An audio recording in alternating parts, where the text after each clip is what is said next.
On May 16th, Supreme Court Justice Clarence Thomas wrote the majority opinion that protected the Consumer Financial Protection Bureau. It was a 7-2 decision in the court that rejected a challenge to the way that the Consumer Financial Protection Bureau is funded.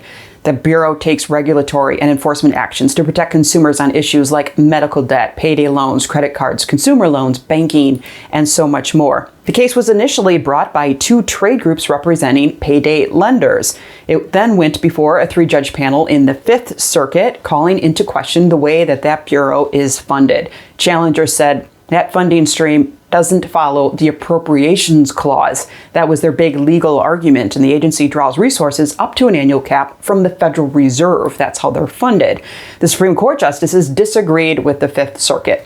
They said in the opinion the statute that authorizes the Bureau to draw money from the combined earnings of the Federal Reserve System to carry out its duties satisfies the Appropriation Clause, so no legal argument there. And of course, the Bureau welcomed the ruling. They said it's not the first time they've been under attack for trying to protect consumers. They opened their door back in 2011. They have since delivered more than $20 billion in consumer relief to hundreds of millions of consumers, and they've handled over 4 million consumer complaints.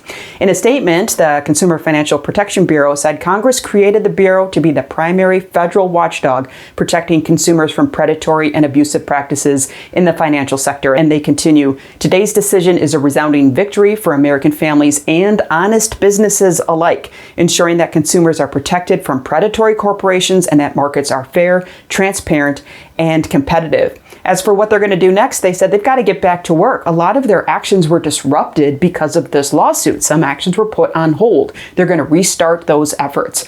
They're going to move ahead with efforts to stop junk fees and make markets fairer and more competitive. And they're going to do more work on credit reports and credit scores. They said we don't want a system where debt collectors can weaponize a credit report. You can read that Supreme Court opinion. We link to it in the description below.